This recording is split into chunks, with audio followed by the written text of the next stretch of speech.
Meus amados, abram a Bíblia em Apocalipse capítulo 3. Eu gostaria que você me ajudasse com a leitura desses versículos.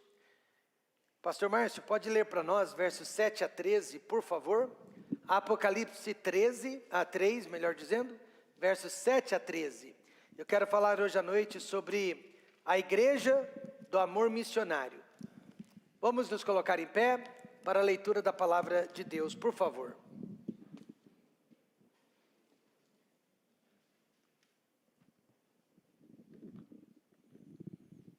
Ao anjo da igreja que está em Filadélfia, escreve: Isso diz o que é santo, o que é verdadeiro, o que tem a chave de Davi, o que abre e ninguém fecha, e fecha e ninguém abre. Conheço as tuas obras, eis que diante de ti pus uma porta aberta, e ninguém a pode fechar. Porque tendo pouca força, guardaste a minha palavra, e não negaste o meu nome. Eis que eu farei aos da sinagoga de Satanás, aos que se dizem judeus, e não são, mas mentem. Eis que eu farei que venham e adorem prostrados aos teus pés, e saibam que eu te amo.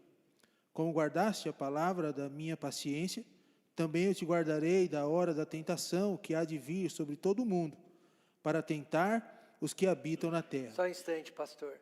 Apesar dessa promessa que Jesus fez para a igreja, de que ela não vai passar pela grande tribulação, há pessoas que acreditam que a igreja irá passar pela grande tribulação. Impossível. Ele estaria quebrando uma das suas maiores promessas. Essa promessa foi feita para a igreja, e ele prometeu: te guardarei da hora da tentação, da tribulação, que há de vir sobre todo mundo, para tentar os que habitam na terra. A igreja não estará aqui, amém, irmãos? Amém. Eis que venho sem demora, guarda o que tens, para que ninguém tome a tua coroa. A quem vencer eu farei coluna no templo do meu Deus, e dele nunca sairá. E escreverei sobre ele o nome do meu Deus, e o nome da cidade do meu Deus, a nova Jerusalém, que desce do céu do meu Deus, e também o meu novo nome. Quem tem ouvidos, ouça o que o Espírito diz às igrejas. Pai querido e glorioso, eu tenho ouvidos, nossos irmãos aqui têm ouvidos, e nós queremos ouvir, aceitar e receber o que o Espírito Santo está nos dizendo neste momento. No nome de Jesus, amém. Podem se sentar. Irmãos, a igreja de Filadélfia e a igreja de Esmirna, elas fazem parte das 7 igrejas da Ásia. E elas são as únicas duas que não foram repreendidas por Jesus. As demais 5 igrejas foram repreendidas, foram elogiadas, foram repreendidas. Se Jesus viesse agora falar comigo, acho que haveria motivos para me elogiar, mas infelizmente haveria motivos para me repreender. Eu não tenho dúvidas disso. Mas no caso dessas 2 igrejas, Filadélfia e Esmirna, elas não foram repreendidas. Não eram perfeitas, mas elas não foram repreendidas porque elas eram muito ocupadas. Elas estavam trabalhando demais na obra de Deus, e por isso elas não tinham tempo para o pecado. Você sabe o que significa a palavra Filadélfia? Filadélfia literalmente quer dizer amor fraternal. Acho que um dia desse eu gostaria de ter uma igreja com esse nome: Templo Batista Filadélfia. Ao invés de Maranata, Filadélfia, a igreja do amor fraternal. Porque não é igreja se não há amor entre os irmãos. Filadélfia, então, era uma igreja amorosa, e ela era uma igreja missionária, ela era uma igreja evangelizadora. Profeticamente falando, Filadélfia é a igreja que representa, na história da igreja, a igreja dos séculos 18 e 19. O que aconteceu com a igreja durante esses 2 séculos? Foi nessa época que surgiram as missões estrangeiras. Foi nessa época que as igrejas começaram a dar mais importância ao evangelismo mundial, e não só ao evangelismo local. Foi um período de avivamento espiritual que durou entre 1750 a 1925. Alguém aqui nasceu nesse tempo? Minha avó nasceu em 1915. Então ela nasceu na época do reavivamento espiritual. E o interessante, meus irmãos, é que no auge daquele avivamento, sabe quantas pessoas se convertiam por semana? Não era por mês, não, por semana. Cerca de 50 mil pessoas estavam se convertendo a cada 7 dias. E o melhor da história é que 4 anos mais tarde, 85% daquelas pessoas ainda estavam firmes nas igrejas e vivendo para o Senhor Jesus Cristo. Isso é avivamento. Eu acredito, irmãos, que ainda existam algumas igrejas, são poucas, mas ainda existem algumas igrejas como Filadélfia nos dias de hoje. Mas certamente, eu e você não estamos mais vivendo o período de Filadélfia. Um dia nós vamos estudar que nós estamos vivendo o período de Laodiceia, mas não de Filadélfia. Por falar em Laodiceia, foi para essa igreja que Jesus disse: eis que estou à porta e bato. Por quê? Porque ele está do lado de fora da igreja. Já parou para pensar sobre isso? Se ele está à porta batendo, ele está do lado de fora da própria igreja. Missões e evangelismo perderam forças. Nada contra vocês, mas vá na página da nossa igreja no YouTube. Todas as pregações missionárias têm menos visualizações do que qualquer outro tema de interesse. Por quê?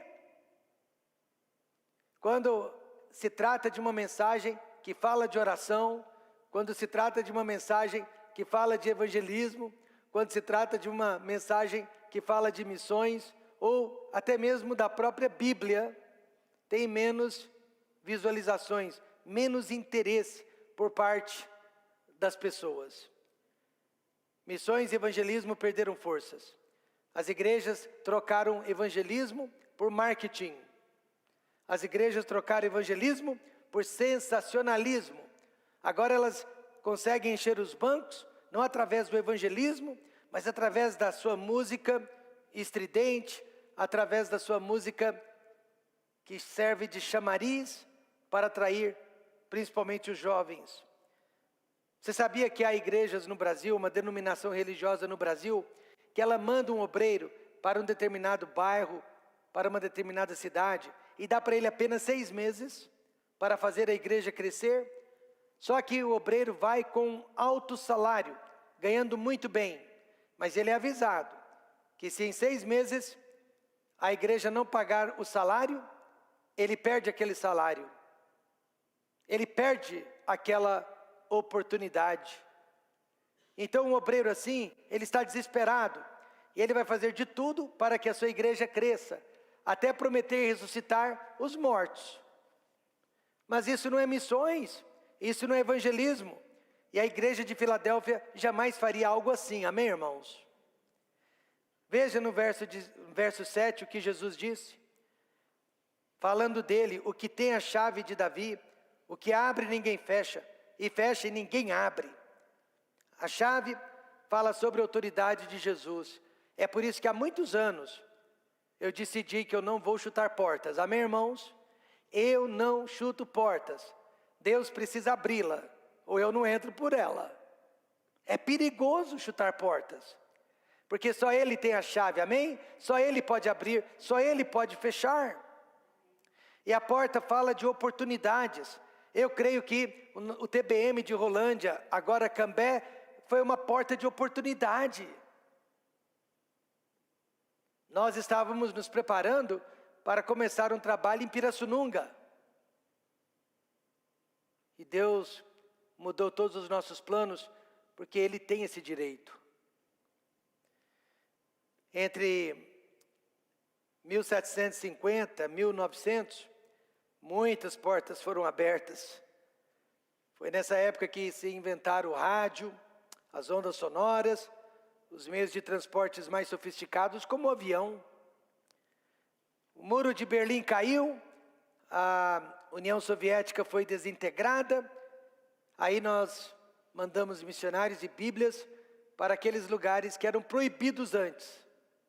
Mas quantos já perceberam que as portas estão se fechando novamente?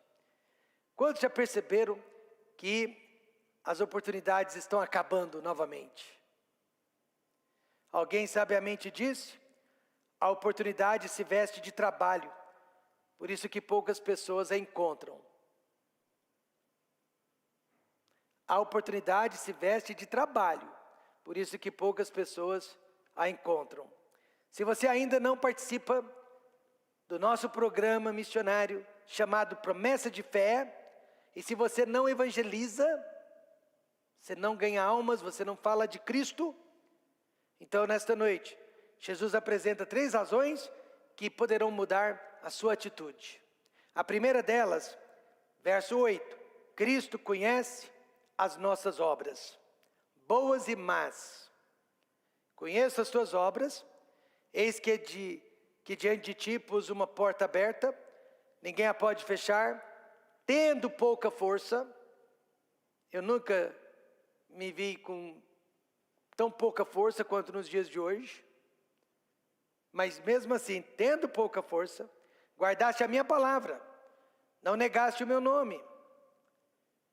O que isso me mostra? Que a igreja não precisa ser cheia, a igreja não precisa ser rica, a igreja não precisa ser grande, a igreja não precisa ser poderosa para guardar a palavra de Deus. Esta igreja mesmo, em 8 anos, considerando 3 de pandemia, ela já está ajudando cerca de 24 projetos missionários, amém, irmãos? 24 projetos missionários. Então o que importa não é a força da igreja, mas é o aproveitamento que ela faz das suas oportunidades. E a nossa igreja, esta igreja, ela tem aproveitado sim as suas oportunidades. Os dizimistas mais fiéis da igreja, os mantenedores da promessa de fé para missões, nem sempre são as pessoas de classe média alta, nem de classe média, mas são os assalariados, me dizem os tesoureiros. Então quem tem pouca força, geralmente é mais dedicado do que aquele que tem muita força, muitas habilidades, muitas condições. Por isso Paulo disse em 1 Coríntios 1:28, vamos ler juntos? Porque está falando de mim, está falando de você. Eu estou incluído neste versículo, e você também, todos juntos. E Deus escolheu as coisas vis deste mundo, e as desprezíveis, e as que não são, para aniquilar as que são. Deus, Ele escolhe coisas pequenas, frágeis, com pouca força. A igreja verdadeira vive de pouca força, para que ela não se glorie. Já ouviram falar do famoso fogo de Chicago, que ocorreu em 1871? Um fogo que se alastrou e consumiu a cidade inteira, e ficaram só 2 prédios em pé. Só que esse fogo começou numa fazenda fora da cidade, uma pequena lamparina que caiu e espalhou fogo pela palha, e daquele celeiro foi para o próximo celeiro, que foi para o repróximo celeiro, e de repente todas as fazendas na região estavam pegando fogo, e o fogo chegou até a cidade, não sabemos como, passou pelo rio, e consumiu todas as casas e prédios de Chicago, menos 2. Uma centelha só. Veja o estrago que fez. Não importa então o tamanho do nosso fogo, não importa o tamanho da nossa força, o importante é aproveitar as oportunidades que Deus coloca em frente de nós, amém, irmãos? Eu confesso que se eu fosse fazer as contas na ponta do lápis, eu não teria tido coragem para assumir o Templo Batista Maranata de Rolândia. Se eu fosse fazer a matemática, eu não teria coragem para fazer muitas coisas que nós estamos fazendo. Então essa coragem não vem de mim, ela vem de Deus, porque Ele abre as portas. E se Ele abriu as portas, eu vou entrar, porque Ele sabe o que Ele está fazendo. E cada uma das nossas igrejas é um milagre. Cada uma das nossas igrejas é inexplicável. Apesar da pouca força, Filadélfia guardou a palavra de Deus. Veja o verso 8. Guardou, tendo pouca força, guardaste. Guardar quer dizer observar e também obedecer. Meus irmãos, há muitos mandamentos maravilhosos na Bíblia. Mas sabe qual foi a palavra que Filadélfia guardou? Foi a grande comissão de Jesus Cristo. Ide por todo o mundo. Aquela igreja guardou este mandamento. Portanto, eu posso dizer nesta noite que missões é a missão da igreja. Uma igreja não pode viver sem praticar missões. E quantos de vocês vieram de igrejas que não enfatizavam missões? Levante a sua mão. Vários de vocês. D.L. Moody, um dos evangelistas mais preciosos que o mundo já viu, ele não passava um dia, não ia para a cama, se não tivesse falado de Cristo para alguém. Ele não ia para a cama, se não tivesse evangelizado uma pessoa, pelo menos, durante aquele dia. E certo dia ele foi para a cama um pouco mais cedo e se deu por conta que não havia evangelizado ninguém naquele dia. Não conseguiu dormir, relaxar, levantou-se e foi para a rua para pregar o evangelho para quem ele encontrasse. Aí ele encontrou um rapaz perambulando na rua e ele disse: jovem, você já é salvo em Cristo Jesus? Ele queria começar uma conversa. E o jovem rudemente respondeu: não é da tua conta, vai cuidar da tua vida. E D.L. Moody educadamente disse: é da minha conta sim, é isso que eu estou fazendo. A minha vida é falar da salvação de Jesus Cristo para os perdidos. Então essa deve ser a vida da igreja também. Não estamos aqui para churrasco, futebol, festas de aniversário, tudo isso é muito bom, eu gosto, faz bem para a igreja. Mas estamos aqui para evangelizar pessoas, edificar pessoas, ajudar pessoas, quer seja na nossa cidade, no Brasil ou no mundo. Amém, irmãos? Sabe por quê? Algumas igrejas nos Estados Unidos fazem questão de nos ajudar, pastor Márcio, porque elas sabem que o nosso povo aqui não é um povo que só recebe, mas é um povo também que está contribuindo, amém? E fazendo por outros o que outros estão fazendo por ele. Mas ninguém quer ajudar uma igreja que só recebe, que só recebe, que só recebe. E não é à toa que a Bíblia diz, né? Parece que quanto mais você semeia, mais você ceifa, não é? É impossível dar para Deus mais do que Deus tem dado para nós. Impossível. Portanto, meus amados, Filadélfia guardou esta palavra: ide por todo o mundo e pregai o evangelho. Filadélfia também defendeu o nome de Jesus Cristo. E eu e você vivemos numa época que precisamos defender o nome de Cristo, custe o que custar. Guardaste a minha palavra e não negaste o meu nome. Nós não vamos negar o nome de Jesus. Do que adianta pregar o evangelho sem pregar o caráter de Cristo? Nós estamos sendo avisados para não pregar mais certas passagens bíblicas. Sim ou não? Nós estamos sendo ameaçados. Havia esse médico muito famoso que supostamente se converteu a Cristo. Supostamente. E ele veio para a igreja e começou a dar altos dízimos. Mas com o passar do tempo, o pastor descobriu que ele era mau para com a esposa. Ele era mau para com as crianças. E o pastor foi confrontá-lo. E ele disse para o pastor: quer saber de uma coisa? Eu vou me divorciar desta mulher. Eu não quero mais ficar com ela.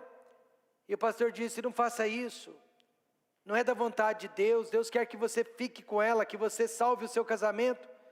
E ele disse, não, eu tenho todo o direito de me libertar dessa mulher. E por que eu não deveria fazê-lo? E o pastor disse, por causa do caráter de Cristo. E o médico disse, olha, ou você me aceita como eu sou e como eu quero, ou vou embora da igreja.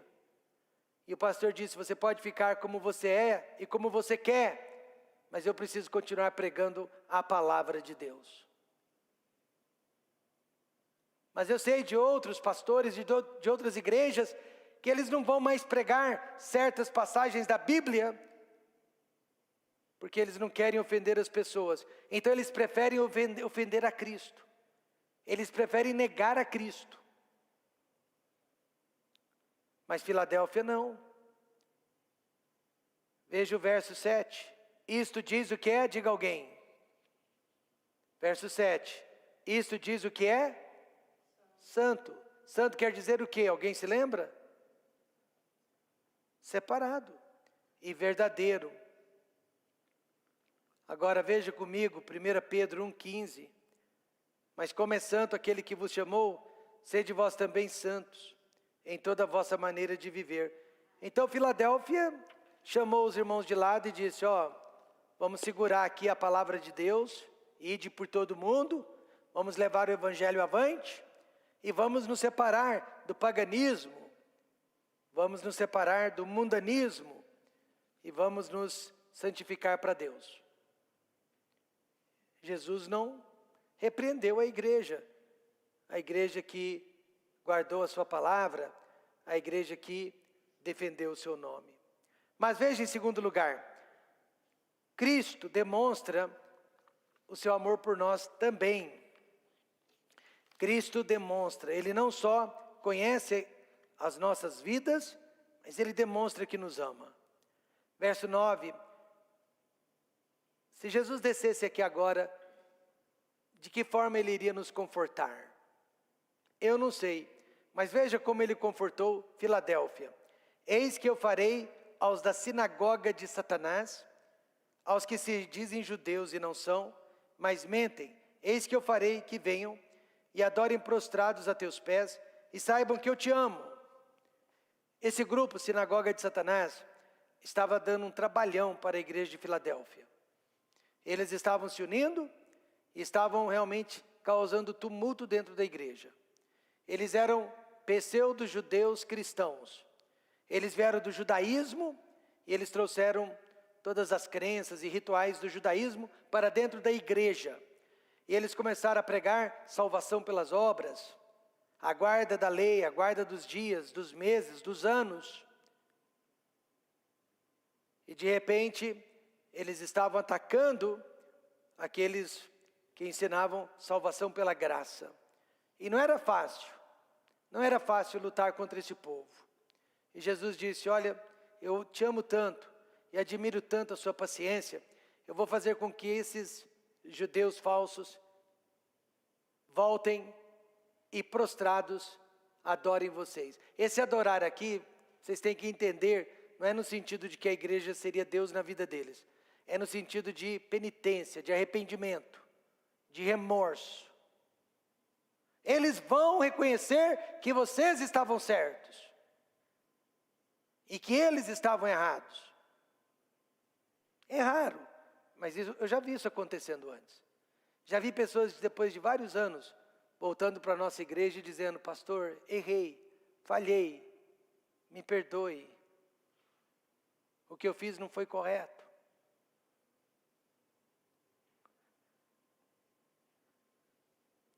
Esses judeus que ensinavam que ninguém podia trabalhar aos sábados, sabe o que eles fizeram?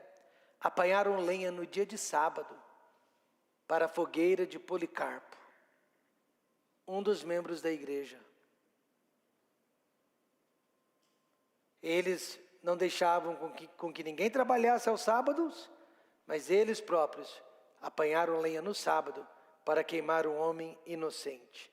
Então, quem não seguisse as leis de Moisés era perseguido por esse grupo, porém foi na perseguição que Cristo mostrou o seu amor. Veja o verso 9. Eis que eu farei que venham, adorem prostrados a teus pés, e saibam que eu te amo. Ele, Jesus, nos exalta na perseguição. Lembra o que Jesus disse para Saulo? Saulo, Saulo, por que me persegues? Dura para ti recalcitrar contra os aguilhões. Não é interessante que, durante a Revolução Comunista na Rússia, todas as igrejas bíblicas, tradicionais e conservadoras foram fechadas, mas todas as igrejas estatais, liberais, permaneceram abertas até os dias de hoje? O amor de Jesus não promete nos livrar da perseguição, mas nos promete abençoar na perseguição. Irmãos, veja o verso 10. Ele nos livra da hora da tribulação. Como guardaste a palavra da minha paciência, também eu te guardarei da hora da tentação que há de vir sobre todo o mundo, para tentar os que habitam na terra. Semana passada eu lidei com uma pessoa que estava freneticamente alterada com medo do que está por vir. Medo de uma guerra nuclear entre Estados Unidos, China e Rússia. Essa possibilidade existe. Medo do que vem acontecer com o Brasil. Estamos ouvindo boatos de que a nova carga tributária, ou pelo menos o novo Código Tributário, essa reforma tributária, vai aumentar em 100% os nossos impostos. Está havendo muita fuga de capital. Parece que nós estamos realmente no prelúdio de uma catástrofe, não parece? E muitas pessoas estão com medo do que está por vir.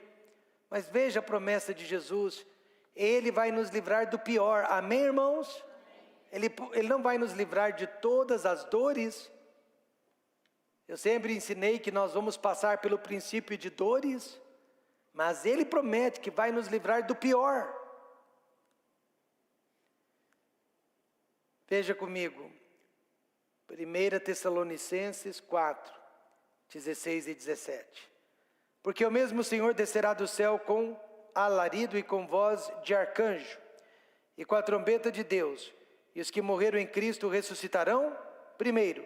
Depois nós, os que ficarmos vivos, seremos arrebatados juntamente com eles nas nuvens, a encontrar o Senhor onde? Nos ares, e assim estaremos sempre com o Senhor.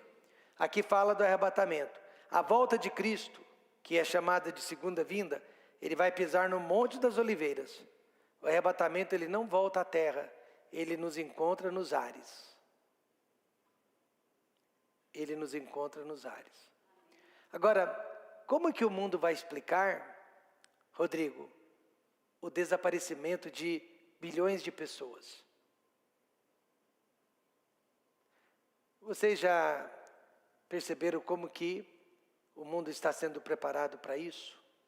Por exemplo, pela primeira vez na história, a NASA e o Pentágono estão admitindo a existência do quê? De extraterrestres. Pela primeira vez, o Pentágono está admitindo que existem objetos voadores não identificados. Pela primeira vez. Vai ser muito fácil para as autoridades mundiais explicarem o nosso desaparecimento.